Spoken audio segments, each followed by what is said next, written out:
Hello everyone, I'm Chris Dugan, sports editor at the Observer Reporter. You're watching the High School Football Weekly Roundup, preview, and a recap of high school football in the local area. With me is Dale Lolley, Steelers beat reporter for the Observer Reporter. But Dale and I are going to be talking high school football week one. Is it really week one, Dale? Well, I don't think there's they call this week 0 last week. What's week 0? I have no idea. But this is the official kickoff of high school football. Well, it is for 9 teams in the area. 9 out of the 22 local teams will be playing their first game this weekend. One of those games will be played right here at Hillard Field. Trinity will host West Mifflin in the Big 9 conference opener. That's a key game in that conference. And we'll have assistant sports editor Joe Tuscano speaking with Hillard's head coach John Miller in a few minutes. He'll give us his thoughts on the game against the Titans. Dale, one of the teams that will be opening this week is Wash High. The Prexies didn't play in week 0. They'll kick their season off Friday night at Charleroi. It's a big game for Charleroi. The Cougars came off a week 0 win at Monessen, the battle for the bridge, bragging rights in the Mon Valley, game 100 in that series, and the Cougars pulled it out. That was a bit of a surprise. Yeah, and that's a nice win for Charleroi, a team that has struggled to stack some wins the last couple of years, beating their big rival Monessen. That was the first time they played that game since 2007. Right. That's a tremendous win for Charleroi.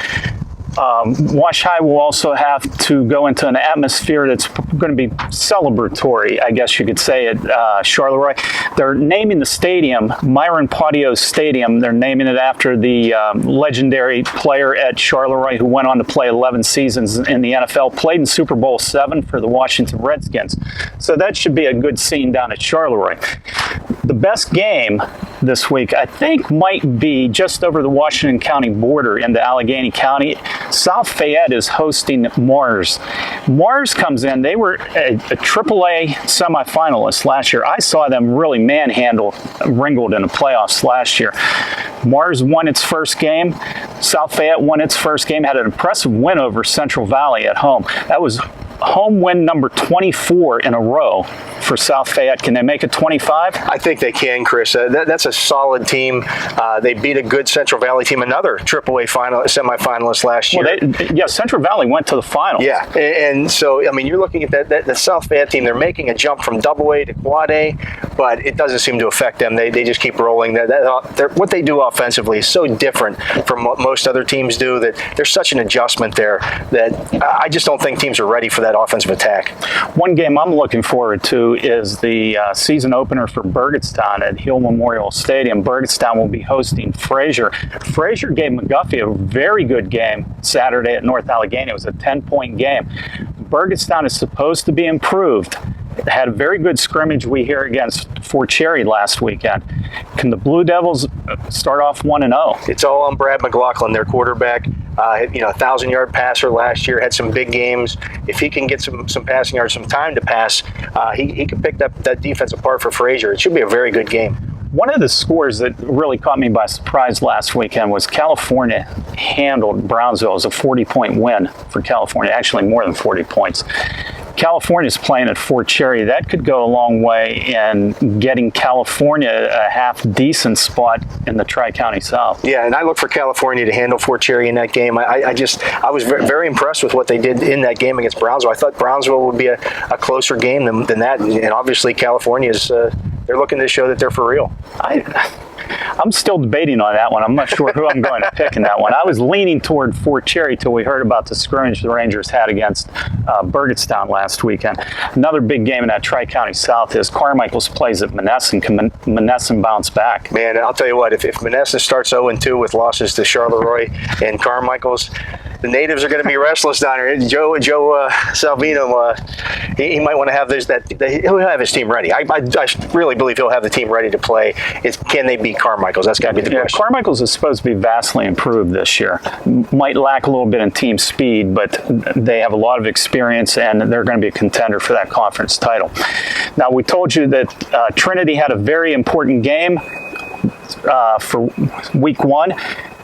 Hillers will be hosting West Mifflin. That's a game that last year sort of knocked Trinity out of the playoffs. They still had a chance, I believe, after next to the last game of the season. They lost at West Mifflin 29-27. Trinity outplayed West Mifflin in that game. probably should have won. It came down to 2 or 3 big plays that West Mifflin hit. Can Trinity start off 1-0? You know, I think they can, Chris. The game is here, I think, which makes a big difference. And I think that there were enough young guys on that roster last year that got experience. And you know, they weren't in the playoffs, but those were playoff-like games down the stretch. And I think you learn from those kind of experiences, and I think they'll be a better team for it this year. Okay, Assistant Sports Editor Joe Tuscano recently had a chance to talk to John Miller about this game. And let's hear what he had to say. Hi, this is Joe Tuscano, Assistant Sports Editor at the Observer Reporter, and I'm with John Miller, the head football coach at Trinity High School. And John, before we get into the game, I just was wondering how this 2 weeks of practice have gone so far and what the team looks like. Practice has gone great. Kids are working hard. I think this is the first time since we've had heat acclimation. It was a true heat acclimation with the heat out there. So we had a great couple weeks, and kids have been doing an excellent job in preparing and getting ready for the season. Now, you passed on a week 0 game, and can you talk a little bit about the theory behind that? You know, my first initial thoughts when they brought the idea up was I wasn't interested in it. It wasn't something that I wanted to do. I think it takes away from coaching your young kids, because that's when you really get those 9th graders and 10th graders, kids that haven't had a whole lot of experience, aren't going to get a whole lot of varsity experience. They get coached a little bit more. You can spend time with them. And after calling a couple of my peers, like Coach Render and Coach Turpik, and talking to them about it, you know, we were kind of all on the same page that you need that time to coach those young kids and to prepare for the season, not necessarily for one game after a week of practice. Now, the season, you're jumping right into the heat of the Big 9 Conference. You have West Mifflin this week, and you have Thomas Jefferson in week 2.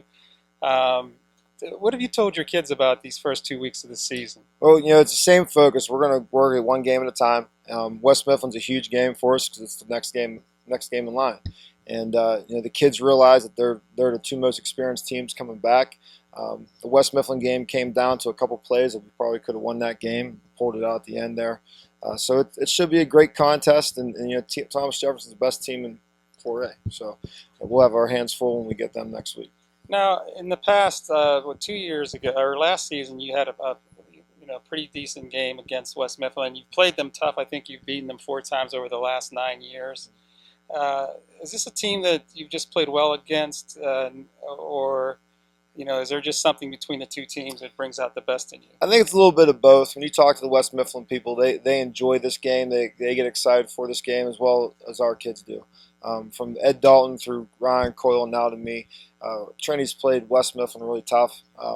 Regardless of what the talent is on either side, it really brings about the best in both, like you said. And we're looking forward to it. It should be a great challenge for us and for them as well. Any surprises that we can expect on Friday? You're just going to see a great football team come out and work hard, and I guess that's why they're called surprises. You'll wait and see for them to come. Well, thank you very much. John Miller, the high school head football coach at Trinity, going to be playing West Mifflin Friday night. Thank you. Thanks, Joe. Thanks, Joe and John. We're looking forward to that Trinity West Mifflin game this weekend. Dale, are there any other games this weekend that you're looking forward to? Well, you know, Chris, Canon-Max coming off of an impressive win over Kiski. They go to Hempfield this week. This could be their chance to go 2-0 for the first time since 2003. And this Canon-Max team might have a chance to do that. This is not an overwhelming Hempfield team. Yeah, a 20-point win over Kiski was rather impressive by the Big Macs, especially when you consider Brian Milligan was injured in that game and didn't play for much of it. That does it for this week's High School Football Weekly Wrap-Up. Thanks for joining us. We hope you'll listen and watch next week as we recap Week 2 or Week 1, whichever How you look at that, and preview Week 3.